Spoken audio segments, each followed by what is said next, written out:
Nous y sommes. Bonjour à tous. Merci à vous tous qui nous suivez sur la télévision nationale congolaise et nous vous demandons de vous connecter très rapidement sur nos réseaux sociaux. Allez sur Studio 210 Facebook, allez sur YouTube pour suivre la fin de ce face-à-face. On espère que ce sera la fin qui a duré 3 rounds.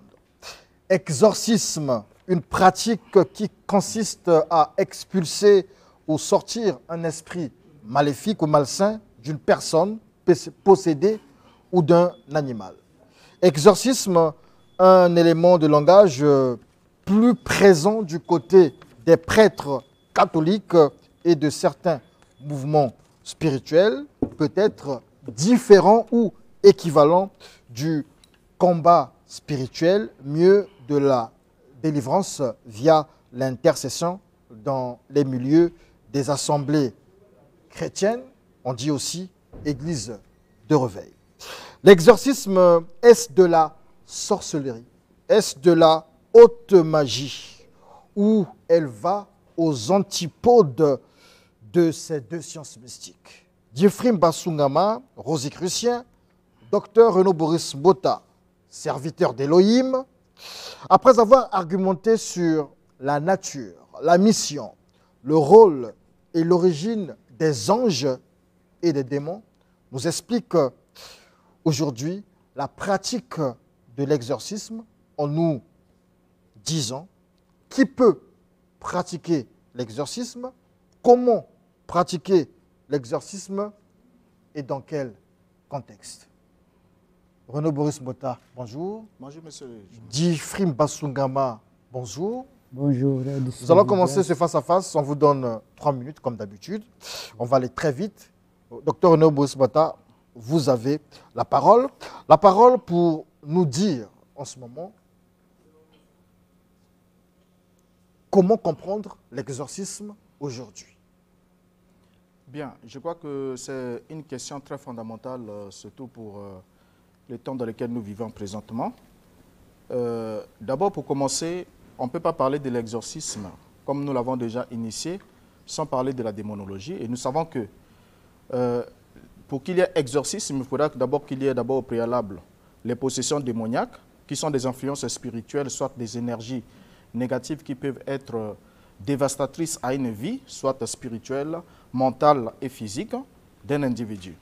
Alors, cela peut pousser aussi même l'individu à aller jusqu'au suicide ou encore à modifier, à orienter ses comportements qui seront de façon à être un préjudice, à causer un préjudice soit à lui-même, soit à autrui, soit à la société.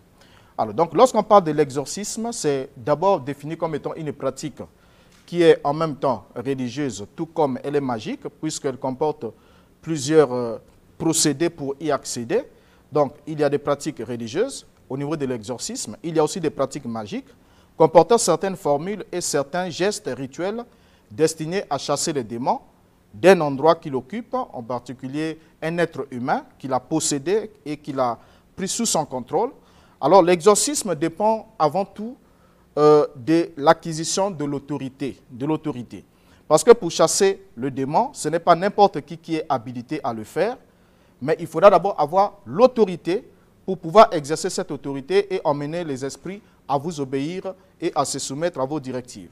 C'est comme aujourd'hui, lorsque mes enfants m'obéissent, ils m'obéissent parce qu'ils savent qui je suis pour eux, ils reconnaissent mon autorité et lorsque je m'adresse à eux, ils se soumettent. Alors, donc, pour ce qui est de l'exorcisme aussi, ne peut pratiquer l'exorcisme ou chasser les démons que celui qui est d'abord reconnu dans le domaine spirituel comme étant habilité à le faire, donc qui est revêtu d'une autorité pour le faire. C'est comme lorsque nous nous promenons dans la rue, au niveau par exemple des avenues de notre capitale, nous rencontrons un homme en uniforme avec un petit sifflet. Il peut voir un véhicule qui vient avec beaucoup de tonnes et à vive allure, mais il lève juste sa main et siffle et le véhicule s'arrête. Qu'est-ce qui fait que le véhicule qui est si puissant, plus puissant que cet homme, qui peut écraser cet homme, puisse s'arrêter juste au gestiole de cet homme ou au coup de sifflet? C'est parce que celui qui est dans le véhicule reconnaît que la personne qui est là est revêtue d'une autorité par la loi pour réguler la circulation. Donc si ce dernier violait cette autorité, alors il se retrouverait face à la loi. Et c'est la même chose qui se passe aussi dans le domaine divin, dans le domaine spirituel. Donc, les démons ne peuvent être chassés, ne peuvent obéir à un homme rien que si ce dernier a de l'autorité et est reconnu comme tel Monsieur par Djifrim Bassoungama, vous avez la parole. Merci. Nous parlons d'exorcisme et nous devons avoir à l'évidence que c'est un domaine pratique.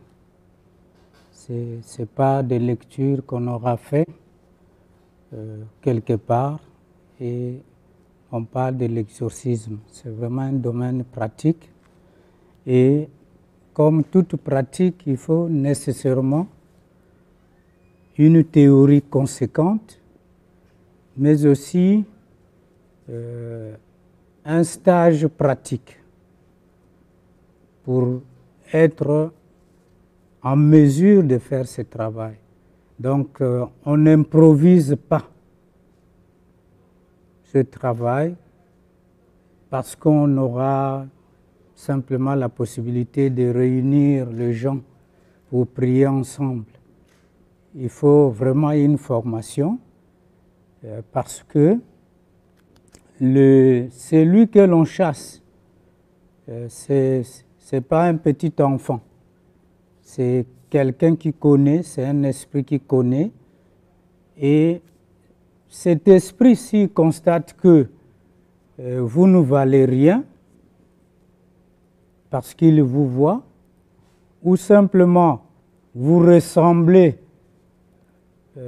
à son mode de vie, qui est fait de haine, de jalousie, de faire souffrir les autres, et que vous devenez un exorciste, sachez que vous courez des risques, parce que c'est vraiment un domaine où il y a énormément de choses à apprendre avant d'y aller. On peut dire que c'est une forme de prière pour chasser, faire fuir les malfaiteurs. Nous l'avons donné un nom. C'est peut-être pas suffisant pour marteler là-dessus. Mais on peut aussi conférer un certain pouvoir à des remèdes. Et cela aussi, c'est une forme d'exorcisme. C'est-à-dire qu'on peut bénir de l'eau, c'est-à-dire on exorcise l'eau. On peut bénir le sel, on l'exorcise et ils deviennent capables de... D'accord. Voilà. Docteur René Boris Mbota, tout à l'heure, on vous a suivi, vous avez surtout parlé d'habilitation, d'autorité pour pratiquer l'exorcisme de M. Djifrim Bassoungama. On retient beaucoup de choses, mais surtout, vous parlez de formation.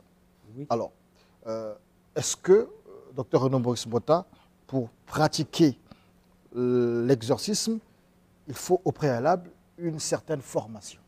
Oui, effectivement, il faut au préalable, d'abord, la première des choses, pour pratiquer l'exorcisme au niveau de la foi, il faut d'abord être un croyant. Il faut d'abord être un croyant. Ensuite, lorsque vous êtes un croyant, vous êtes croyant, c'est-à-dire un croyant dans la bonne nouvelle de l'évangile prêchée au nom de Yeshua. Parce qu'il a dit, allez partout dans le monde entier, faites des disciples et prêchez la bonne nouvelle. Celui qui croira et qui sera baptisé sera sauvé. Voici les miracles qui accompagneront ceux qui auront cru. En mon nom, ils chasseront les démons. Donc ça, c'est d'abord la condition préalable. Être croyant. Être d'abord croyant. En Jésus-Christ. Et ensuite, oui, en Yeshua Mashiach. Et lorsque vous croyez en ce dernier, alors cela vous donne le pouvoir. Parce qu'il a dit, tout pouvoir m'a été donné. Mais avant de s'en aller, il a légué ce pouvoir-là aux croyants, d'exercer cette autorité-là sur les puissances démoniaques. Alors, ces puissances démoniaques ne peuvent obéir que lorsqu'ils reconnaissent en vous. On va arriver là. Je voulais juste avoir la formation. Vous avez parlé justement de formation. Est-ce que c'est dans la même logique que le docteur René Boris Mbota, c'est-à-dire qu'il faut d'abord être croyant en Jésus-Christ? Non, je crois qu'il faut voir le problème dans son ensemble. Les musulmans, les bouddhistes et autres grands courants religieux. Et ils ont le même principe de fonctionnement, voyez. Et si dans l'islam, on peut, peut-être on n'utilise pas le même mot, mais on peut aussi chasser des esprits démoniaques, voyez. Dans le bouddhisme, on peut aussi le faire, et ainsi de suite dans le judaïsme, voyez. Donc, quand nous parlons de ces pouvoirs, de cette autorité qui est donnée, qui est conférée à une personne, nous devons pas seulement voir les croyants en tant que celui qui a la foi catholique. Chez vous, Voilà. dans la fraternité rosicrucienne, l'association rosicrucienne Max Handel, Oui. quand vous pratiquez l'exorcisme, vous le faites en quel nom en réalité? Mais au nom de Jésus-Christ. Au nom de Jésus-Christ. Et c'est ce qui est avantageux. C'est suffisant, c'est suffisant. C'est suffisant. Pourquoi? Parce que ce qui est avantageux pour Jésus, c'est que c'est le grand maître. Vous voyez, le grand maître.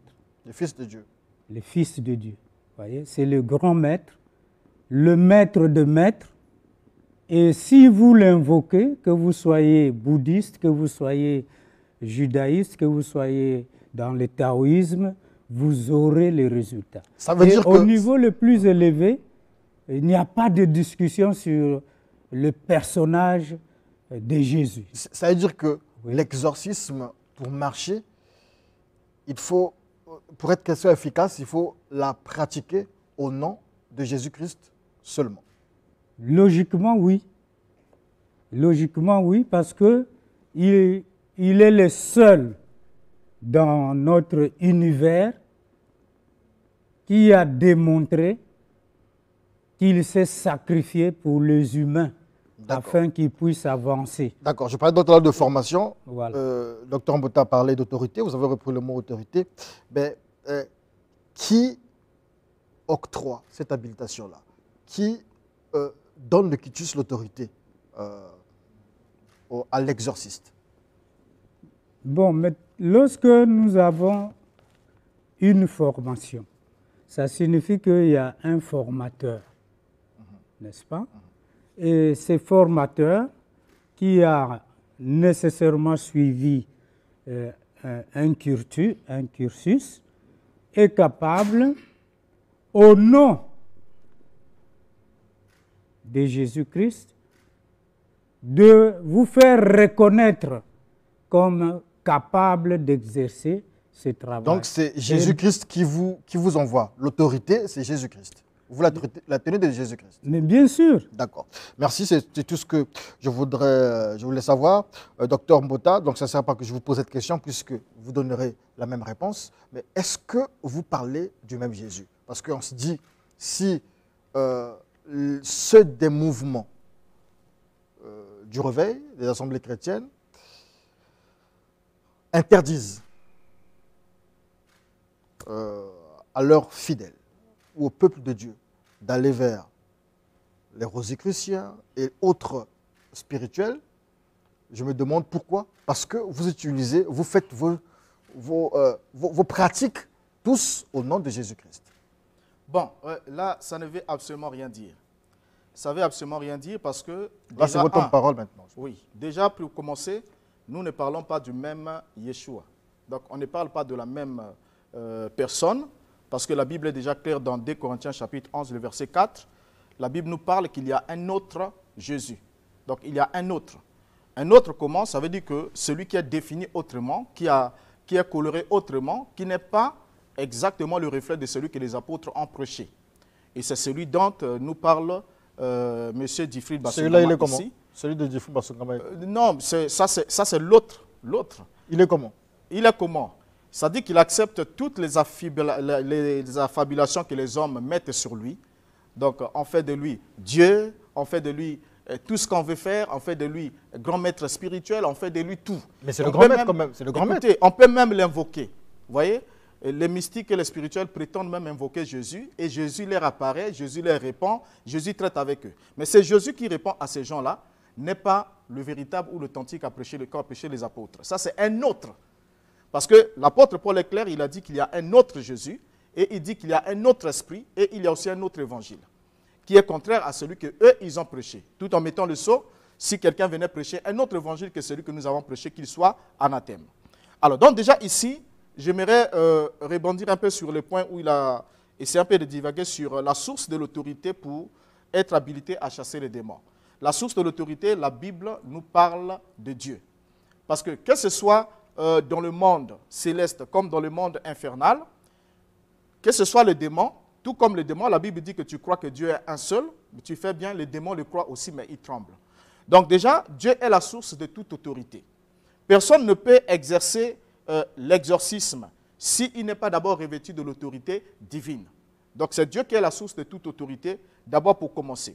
Alors, donc ici, comme je le disais, que pour être habilité à chasser le démon, pour que le démon vous obéisse, ça ne demande pas que vous ayez forcément une formation, bien que la formation, elle sera pratique. Vous êtes d'abord un croyant, ensuite vous devez être enseigné, instruit sur la manière de procéder. Mais il n'y a pas une manière spécifique. Vous allez voir que lorsque Yeshua parle, chasse le démon, et lorsque nous aussi nous le pratiquons, il n'y a pas une méthode spécifique pour, comme une clé passe-partout spéciale avec un rituel, avec des prières spéciales pour chasser les démons. Chaque cas, chaque circonstance implique une certaine manière de procéder.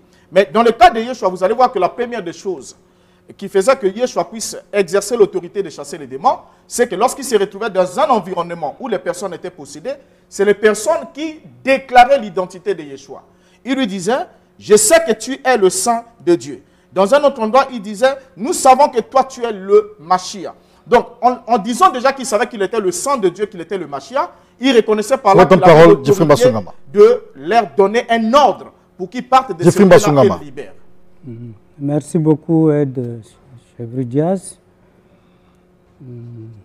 Bon, c'est regrettable de voir que M. Mbota ne fait que des affirmations. Nous ne sommes pas dans le domaine des affirmations. Nous sommes, je l'ai dit au départ, dans un domaine pratique. Et au moment où je parle, il y a des gens qui sont possédés. Il y a des gens qui sont obsédés. Peut-être qu'ils nous écoutent attentivement pour avoir une réponse, peut-être une orientation, afin qu'ils se délivrent de ce carcan-là, de cette difficulté. Donc, quand on ne connaît pas, on doit apprendre. Et c'est ça qui est important. Voyez? Je sais qu'il y a eu en Palestine le nom de Jésus. C'est un nom commun, comme Itwa, comme Malonga. Voyez? Mais ici, nous parlons du Jésus-Christ, lui qui a été formé. Il a été dans beaucoup d'écoles. Voyez? Il a été en Chine. Il a été en Inde. Il a été au Tibet. Physiquement? Physiquement. D'accord. Oui. Parce qu'avant d'être investi d'une autorité, il faut savoir qu'il y a des autorités qui vous ont précédé. Et ils peuvent renier votre autorité si ces autorités-là ne sont pas préparées à vous recevoir. Et Jésus a été présenté dans tous ces grands courants religieux avant qu'ils ne reçoivent Christ, parce qu'il pouvait être renié. Mais Ed Chevry-Diaz, il y a eu une confusion dans l'histoire. Vers les années 450, il y a eu quelqu'un qui a prétendu être Jésus. Peut-être c'est celui-là dont lui fait la confusion.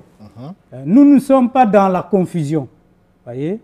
Nous prions les dieux, les Jésus, qui a accepté de délivrer l'humanité par son sang en permettant au Christ d'habiter son corps pendant 3 ans et de rentrer dans la terre pour devenir le gouverneur de la terre afin que les démons Merci beaucoup, Monsieur Jeffrey Mbasungama. Alors, la question que je veux vous poser, je veux aussi lire les questions des téléspectateurs, donc vous pouvez les poser en commentaire, donc sous le direct sur notre page Facebook Studio 210. Alors, la question ici, c'est pour pratiquer l'exorcisme, Oui. est-ce qu'il faut des éléments? Est-ce qu'il faut un rituel? Est-ce que l'exorcisme se pratique simplement au nom de Jésus-Christ et ça suffit? Ou l'exorcisme implique aussi des éléments comme des bougies, du sel, des tissus, un certain nombre de paramètres? Je la pose la question, bon, à qui veut répondre? C'est hors chrono. Déjà, pour la question que vous avez à poser, il n'y a pas, selon la Bible, parce que déjà, vous avez compris qu'en parlant de son Jésus, les téléspectateurs ont compris qu'on ne parle pas de même Yeshua. Parce que le mien, quand je lis dans les Écritures ici, dans Jean chapitre 7, le verset 15, il est dit « Les Juifs s'étonnaient disant, comment connaît-il les Écritures, lui qui n'a point étudié ?» Donc c'est aujourd'hui, vous qui venez nous apprendre que les Juifs qui ont vécu avec Yeshua, qui l'ont vu grandir à Nazareth tout le temps, et qui étaient surpris de le voir connaître les Écritures, et ils ont dit comment connaît-il les Écritures, lui qui n'a point étudié. Et vous venez aujourd'hui, il a étudié au Tibet, au Chine, nous raconter un peu des petites histoires pour dire voilà, il a été étudié au Tibet, en Chine, et par-ci par-là. Donc vous ajoutez à ce que les autres disaient qu'il était venu étudier en Afrique, initié en Afrique. On va à la réponse. Donc, vous menez, voilà. Les éléments pour ici, lorsqu'on parle de l'exorcisme, bibliquement parlant, vous allez voir que ce soit Yeshua ou les apôtres, lorsqu'il s'agit de chasser un démon, c'est un être spirituel, on n'avait pas besoin d'un élément matériel. On n'avait pas besoin d'un rituel, soit des bougies. D'abord, ça n'existait pas à cette époque-là. Des bougies et autres, ou encore de faire un certain cercle, une certaine image, et de faire une certaine incantation. Ça, c'est de l'exorcisme purement satanique et démoniaque. C'est d'abord pas de l'exorcisme, comme on le dit, mais c'est juste un remplacement. Parce que quand quelqu'un, un maître spirituel ou magicien, fait de l'exorcisme, en fait, il ne chasse pas le démon, mais il fait juste une transposition d'esprit. Donc, l'esprit qui est là, qui vous dérangeait par exemple à tel niveau, on le fait partir de là et il est remplacé par un autre. Parce que vous ne pouvez pas chez les catholiques, pas l'autorité. Pourtant, chez les catholiques qui sentent l'église mère, l'exorcisme se pratique avec ces artifices. Mais le catholicisme, c'est d'abord un syncrétisme. C'est un syncrétisme des religions païennes. Vous sortez de là, en fait. Non, je ne sors pas de là. En fait, je parle en général, le mouvement... Aucune racine avec le catholicisme. Comme vous êtes un héritage du catholicisme. Donc, aucune racine. Pourquoi? Parce que le catholicisme, c'est un syncrétisme. Ça n'a rien à voir. Le salut d'abord vient des Juifs. Le salut ne vient pas de l'Europe ni de l'Église catholique romaine. Donc, c'est un syncrétisme d'un peu de la religion du sacerdoce lévitique mélangé avec les religions des mystères, les religions des triades et tout.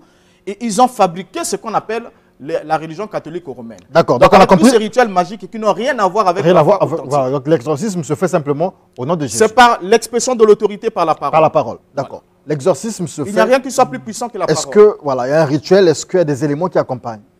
Justement, Ed Chevridiaz, M. Mbota est vraiment dans la théorie. Ah, mais dans la pratique. Et je comprends qu'il n'a jamais pratiqué l'exorcisme. D'accord. Voilà. Et il vient en parler devant un public large. Et il ne sait même pas la responsabilité qu'il est en train de prendre. Dites-nous comment doit se pratiquer l'exorcisme. Quelle que soit la méthode, la formation suivie, il y a ce qu'on peut appeler le remède matériel et le remède spirituel. Les deux vont ensemble. L'exorciste, que ce soit à l'Église catholique, comme je l'ai dit, ou ailleurs, il sait qu'il y a des symboles que les démons que les forces démoniaques redoutent. Le premier symbole, c'est la croix. Et l'exorciste, même s'il va utiliser son verbe, il aura toujours la croix avec lui. Parce que la croix, c'est le symbole du sacrifice suprême. Voyez? Et le sacrifice suprême a été consenti par Jésus. Il n'y a pas deux dans l'univers. D'accord. Nous avons la croix. Quel élément la encore? Croix. Oui. C'est très important. Mais aussi, l'eau bénite. Qui bénit cette eau-là? Mais ça dépend de la méthodologie. Mais si nous sommes dans l'Église catholique, c'est le prêtre. Chez vous, moi je parle à la Rose-Croix, qui bénit cette eau-là. Donc, si nous parlons de la méthodologie rosicrucienne, quand vous faites l'exorcisme, le pentagramme est ouvert. D'accord. Les dessins que lui recuse, justement. Mais c'est de l'ignorance seulement. D'accord. Donc nous avons l'eau qu'on a bénie, donc, et puis la croix. Il y a le symbolisme rosicrucien. D'accord. Et là-dedans, ces symboles, vous avez tous les grands pouvoirs qui existent, notamment les grandes hiérarchies créatrices sont représentées dans ces symboles. Voyez? Donc, quand vous faites ce travail, vous ne devez pas être seul. Parce que les démons agissent aussi en légion, c'est-à-dire en groupe. En groupe. Merci beaucoup. Donc, Jeffrey Bassounama, je vous avais dit que c'était hors chrono. Alors, donc, parfois, il ne faut pas nous embrouiller. Alors là, on va ouvrir le chrono. Docteur Renaud Boris Mbota, à qui l'esprit maléfique obéit-il? Il y a une scène dans la Bible, lorsque les apôtres, je pense, se mettaient à chasser les démons ne partaient pas. Et Jésus est venu, les démons lui ont obéi. On a parlé des anges et des démons ici, on a pris du temps pour ça. Les esprits maléfiques, à qui obéissent-ils? Si ce sont des démons, ils obéissent à qui? Lorsqu'on les chasse, ils peuvent accepter. Donc ils obéissent, ils s'en vont, et parfois ils se rebellent. Mais en fait, à qui les esprits maléfiques peuvent-ils obéir? Doivent-ils, en fait, obéissent-ils? Bien. Les esprits maléfiques obéissent à Yeshua. Pourquoi est-ce qu'ils obéissent à Yeshua? Parce que ce dernier a reçu de l'autorité de la part de Dieu, qu'il a revêtu de cette autorité. Voilà pourquoi, avant même de quitter la terre, il a dit « Tout pouvoir m'a été donné dans le ciel et sur la terre ». Donc, s'il proclame que tout pouvoir lui a été donné, ça veut dire qu'il y a un donateur de pouvoir qui est un individu autre que lui-même. C'est ce que bon nombre des amis ne veulent pas reconnaître, surtout dans les églises dites de réveil. Ils se disent qu'il n'y a pas un donateur. Donc, Yeshua faisait les clowns. C'est lui-même qui était la source de... Lui, il reconnaît Jésus ici. Alors, donc déjà, non. Son Jésus n'est pas le même que nous disons ici dans la Bible. D'accord. Alors, donc déjà ici, tous les esprits maléfiques sont sous l'autorité de la puissance divine. Ils sont sous l'autorité de la puissance divine. Bien qu'ils font partie d'un royaume où c'est le shaitan qui les oriente, qui les ordonne, mais lorsqu'ils occupent une personne, ils possèdent une personne, et lorsque cette personne est amenée par malheur à se retrouver en présence d'un homme qui a été oint, et avec la commission, bien sûr, de chasser ces démons vont commencer eux-mêmes à se manifester parce qu'ils se reconnaissent devant une autorité qui les met déjà mal à l'aise. Comment expliquer que les apôtres, parce que voilà, dans le cas des apôtres, il y a une différence entre les disciples de Jésus et les apôtres aussi. Dans le cas des apôtres, qu'est-ce qui s'était passé? Ils avaient reçu l'autorité, le pouvoir de chasser les démons. Ils sont allés, ils ont exercé ce pouvoir. Ils sont même revenus. Ils ont glorifié le Seigneur. Ils ont dit, voilà, les démons nous sont soumis en ton nom, les esprits nous sont soumis. Il leur dit, ne vous réjouissez pas de ce que les esprits vous sont soumis, mais soyez plutôt réjouis si votre nom est écrit dans le livre du ciel. Et juste quelques séquences après, une scène, voilà, on leur ramène un démoniaque, ils n'ont pas pu chasser les démons. Et le monsieur vient voir le maître, dit, voilà mon fils est malade, je l'ai emmené vers tes disciples, ils n'ont pas pu chasser le démon. Et Yeshua va blâmer d'abord ses disciples pour leur dire, combien de temps resterai-je encore avec vous? Et ensuite, il va juste prononcer la parole.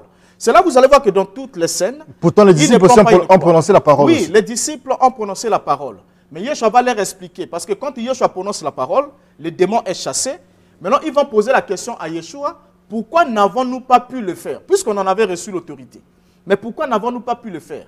Il leur signifie, c'est à cause de votre incrédulité ou encore à cause de la faiblesse de votre foi. Parce que, bien qu'on peut avoir le pouvoir, mais si on commence à s'accoutumer, on pense qu'on ne peut plus s'exercer dans ce pouvoir-là et tout, on pense que ça va marcher toujours comme le cas d'une baguette magique et tout, alors on finit par perdre le pouvoir. C'est là où il parle de la quantité de foi. Il a dit, si vous avez la foi comme un grain de sénévé, vous direz à cette montagne, ôte de là, il devait s'ôter de là. Il dit, c'est à cause de la faiblesse de votre foi. Ensuite, il leur donne une précision. Il dit, mais si vous n'avez pas aussi pu, c'est parce que ces gens de démons ne sortent pas juste comme ça, mais ils sortent par la prière. Docteur René Boris Mbota, M. Tifou Masungama, Oui. à qui l'esprit maléfique obéit-il? Dans la pratique de l'exorcisme, on chasse un démon. On a eu des cas ici avec ce que Dr Bota venait d'expliquer. Maintenant, on voudrait savoir, les démons, ils obéissent à qui? Justement, M. Mbota se rattrape parce que dans les exposés passés, il niait que l'autorité venait de Dieu et que c'est Dieu qui autorise à ces esprits-là de posséder un humain, de l'obséder, de le tourmenter.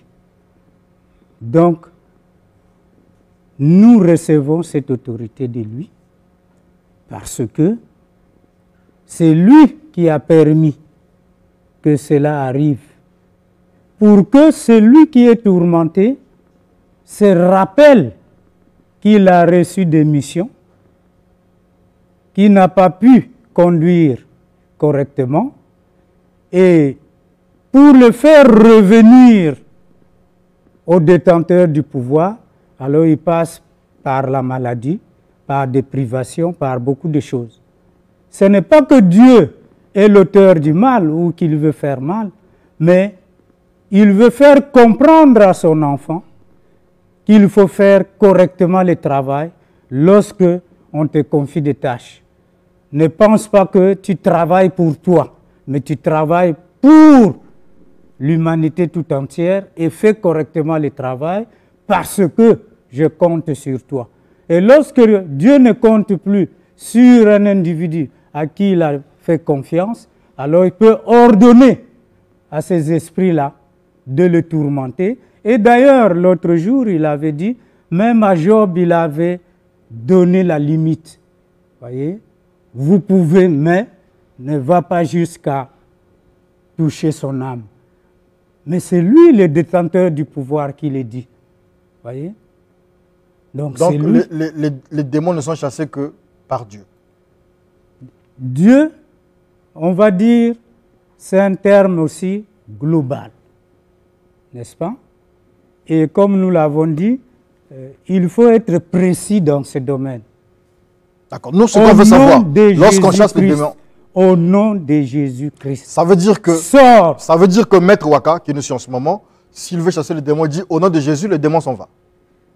Attention, moi je reviens toujours à la formation. Vous voyez? Si tu parles au nom de Jésus-Christ, ça veut dire quoi? Ça veut dire que tu vis dans l'amour, tu vis dans la bienveillance, tu vis dans la pureté, voyez? Tu vis dans la discipline, tu vis dans le courage, tu vis dans l'oubli de soi. C'est ça, parler au nom de Jésus et être investi d'une autorité. C'est ça. Ce n'est pas le fait de... Sinon, ça serait trop facile. C'est votre parole, docteur René Boris. Merci beaucoup. Alors, je crois que vous n'avez pas pu peut-être répondre à la question qui était une question simple. Et vous avez voulu, en quelque sorte, ramener ce qui a déjà été dit. Mais pourtant, à la fin, vous avez essayé un peu de vous rectifier encore vous-même. Donc, je n'ai jamais dit ici que les démons agissaient dans tous les hommes. Parce que là où je n'étais pas d'accord avec vous, c'est que vous avez dit que les esprits malins, les esprits maléfiques, investissent l'humanité. Donc les hommes tels qu'ils sont là, tous ceux qui sont possédés des démons, le sont par la volonté de Dieu. Je vous ai dit que c'est faux. Je vous ai dit que c'est seul dans la vie d'un enfant de Dieu que Satan ne peut pas exercer son pouvoir s'il n'a pas une autorisation ou une permission divine, et c'est une permission qui est limitée dans le cas d'un enfant de Dieu. Mais dans le cas de quelqu'un qui n'a aucune relation avec Dieu, Satan, le sorcier, les magiciens en font n'importe quoi. Je croyais que j'étais en face d'un prétendu maître spirituel. Mais posez la question à Waka et les autres, ils vous diront. Ils vous diront qu'il y a des cabris ici qui traînent dans la rue, des gens ici dont les âmes ne sont pas protégées. Ils peuvent jeter un mauvais sort, on le tue aujourd'hui, on le tue demain. La sorcellerie, vous êtes en Afrique. Et vous allez dire que c'est Dieu qui donne à ces gens-là le pouvoir de faire du mal à ces gens. Non. Lorsque quelqu'un n'a pas de relation avec Dieu, la personne n'est pas protégée. Voilà pourquoi les apôtres, Yeshua pouvait leur dire, je vous donne la puissance, le pouvoir de marcher sur toutes les puissances de l'ennemi et rien ne pourra vous nuire. Donc c'est à eux qu'ils ont reçu ce pouvoir de marcher sur la puissance de l'ennemi. Mais ceux qui n'ont pas reçu le pouvoir de marcher sur la puissance de l'ennemi, ils sont nuisibles. Ils peuvent être nuits. Vous voyez? Donc sur cette question-là, vous devez rectifier ça. Et quand vous lisez même dans votre Bible, vous avez dit que Satan ne fait rien. Et dans Luc chapitre 13, le verset 16, la Bible dit, et cette femme qui est une fille d'Abraham et que Satan tenait liée depuis 18 ans. C'est Satan qui tenait cette femme liée depuis 18 ans. Et Yeshua vient, il l'a franchie. Et vous nous dites non, ce n'est pas Satan. Il ne le fait pas. Donc, c'est totalement faux. Donc, ici, vous devez essayer un peu de réviser votre façon de voir les choses. Vous parlez de l'exorcisme. Lorsque vous voulez parler, partez à partir d'une base. Si la base est biblique, les choses que vous racontez n'ont rien à voir avec la Bible. Vous parlez de crucifix, il faut présenter un crucifix, ça qui est un élément. Mais je vous apprends, si vous ne le savez pas, le crucifix, on le charge. On prend juste une croix comme ça, qui est un symbole, on va vers un maître spirituel, et on le charge d'une certaine énergie. Et ce n'est pas un crucifix normal. On les charge. Vous allez là demander le maître spirituel, ils vous diront cela. Donc, même quand vous parlez des eaux bénites, tout et tout, mais on n'a pas vu les apôtres dans la Bible présenter un crucifix à quelqu'un pour faire de l'exorcisme. Ça n'a pas existé avant que l'Église catholique arrive avec son syncrétisme. Donc ici, nous parlons de la véritable foi, la foi authentique, messianique, qui n'a rien à voir avec tous les ajouts que vous avez eu à faire, le mélange entre la lumière et les ténèbres et ce syncrétisme-là. Sachez que lorsque vous mélangez le vrai avec le faux, vous avez le faux. Parce que le vrai est inaltérable. Vous voyez? Donc ça, c'est déjà ce que vous devez noter en passant. Donc parlons des pentagrammes ici, qui représentent les unités créatrices et tout. Vous êtes là dans autre chose, et non de la foi messianique qui est authentifiée par la parole. Bien. On ne va pas tergiverser là-dedans, parce que vous n'êtes qu'un religieux. Et pourtant, vous lisez la Bible, mais vous êtes incapable de l'approfondir pour savoir que faites comme Nicodème et vous verrez que vous allez avancer correctement. Nicodème, docteur de la loi juive, il a trouvé qu'il avait des limites. Et malgré sa formation, il est allé voir le maître. Dans leur entretien, il ressort que Nicodème a pris conscience qu'il lui manquait des dimensions. Voyez. Mais si vous êtes seulement dans l'orgueil, dans la vanité, pour penser que nous sommes dans le faux et que vous êtes dans le vrai, il faut faire très attention, mon cher frère. Soyez vraiment humble, soyez un humain qui respecte les autres et vous allez avancer. Voyez? Je répète encore, comme je l'avais dit les premiers jours, la Bible, c'est le plus grand livre d'occultisme qui existe dans le monde.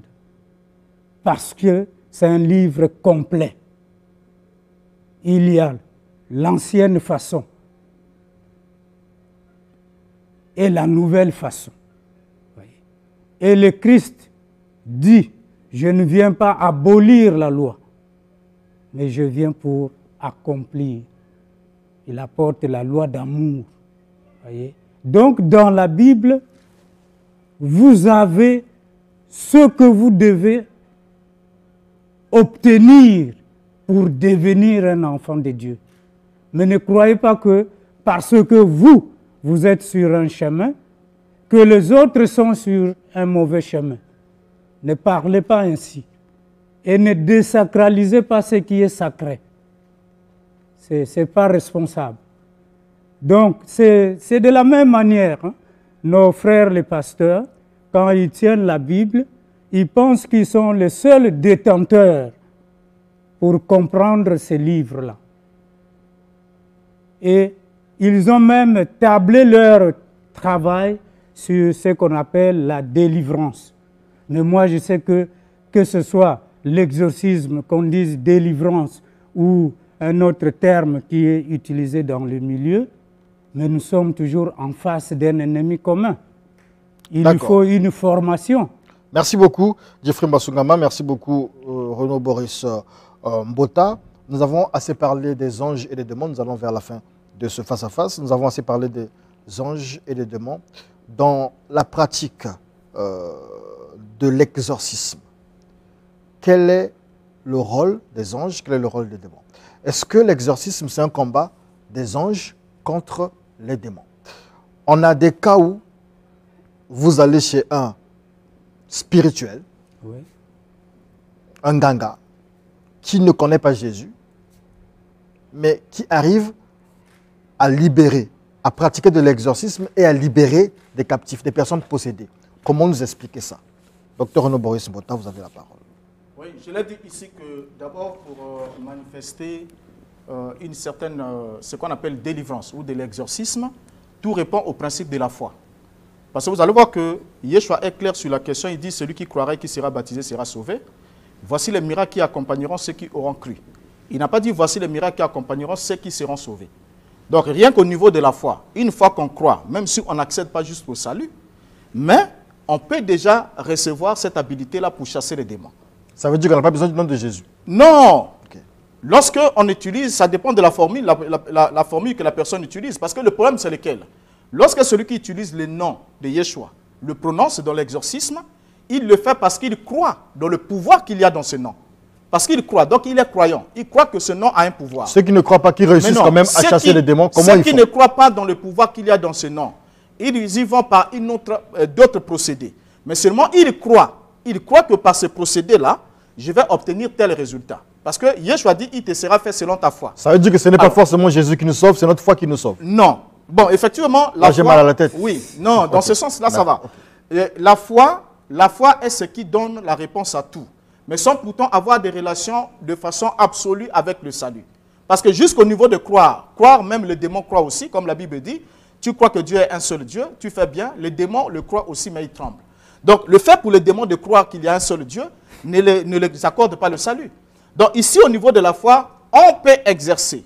Comme quand vous lisez Matthieu chapitre 7, Yeshua dit, ce ne sont pas ceux qui me disent Seigneur, Seigneur qui entreront tous dans le royaume, mais c'est celui-là seul qui fait la volonté de mon Père qui est dans le ciel, car plusieurs viendront ce jour-là et me diront, Seigneur, Seigneur, n'avons-nous pas guéri les malades en ton nom, n'avons-nous pas chassé les démons en ton nom? Je leur dirai ouvertement, éloignez-vous de moi, je ne vous ai jamais connu. À cette Donc ces gens peuvent être oubliés de l'iniquité. Comment expliquer que mais exercer la puissance des gens qui ne par la foi. Connaissent pas Jésus, qui ne reconnaissent pas Jésus, arrivent à chasser des démons? En fait, c'est la même question que je vous pose. Oui. Comment nous expliquer ça? Est-ce que le rôle des anges dans ce cas-là, c'est quoi? En fait, je veux dire, il faut se méfier de ces marchés de dupes pour se faire de l'argent, parce que les gens viendront nombreux vers soi. Voyez? Et comme j'ai parlé de la formation, Ed Chevridias, dans l'exorcisme, l'exorciste apprend à reconnaître les signes que telle personne est possédée ou est obsédée, ou simplement qu'il souffre d'une maladie, on va dire, naturelle. Voyez? Donc, quand on fait de telles affirmations, vous, Ed Chevridias, vous n'avez aucune autorité de vérifier ces propos-là. Voyez? Ils peuvent guérir toutes les maladies.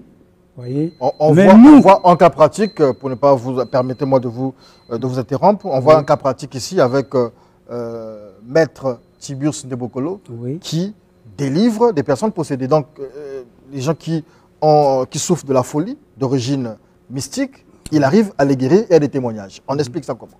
D'accord. Il ne lui connaît pas Jésus. Non. Je vous ai donné un certain nombre de principes.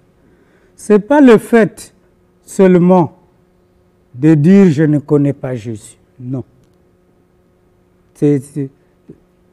Vraiment, c'est des choses pratiques. C'est lui qui vit dans l'amour. C'est lui qui vit avec cette envie-là d'aider autrui. Il peut même dire « je ne crois pas en Dieu, je ne crois pas en Jésus », mais du moment qu'il vit dans l'amour, il vit dans le respect des principes qui sont là, c'est déjà suffisant pour faire le travail. En réalité, lorsque je vous ai posé la question, Oui. vous m'aurez simplement dit que pour réussir son exorcisme, Oui. il faut pratiquer l'amour. Or, vous m'avez dit que c'est Jésus absolument. Seulement Jésus. Mais quand tu dis Jésus, c'est l'incarnation de l'amour. Or, les autres sont dans la négation de Jésus. Ce n'est pas qu'ils ne connaissent pas Jésus, non, ils ne le reconnaissent pas. Les autres qui? J'ai cité des noms ici. Oui. Les Non, Tibius, c'est par de exemple. l'ignorance seulement. À Parce moins que, qu'ils... est-ce que les démons obéissent à d'autres démons? Oui, ils obéissent aussi parce que... Parce que quand on chasse, je ne comprends pas comment Oui. un ganga, un sataniste peut chasser un autre démon. En fait, c'est ce que vous n'arrivez pas à m'expliquer, en fait. Ce qui n'arrive pas à vous expliquer, c'est ce que j'ai essayé de vous expliquer. Ah, Et à lui aussi pour qu'il apprenne. D'accord. merci beaucoup. C'est d'abord la notion selon laquelle tous ces principes-là régissent selon des lois. Parce que lorsqu'on parle du pouvoir, le pouvoir, c'est la capacité que vous avez de faire appliquer une loi. Donc l'univers a des lois, le ciel a des lois.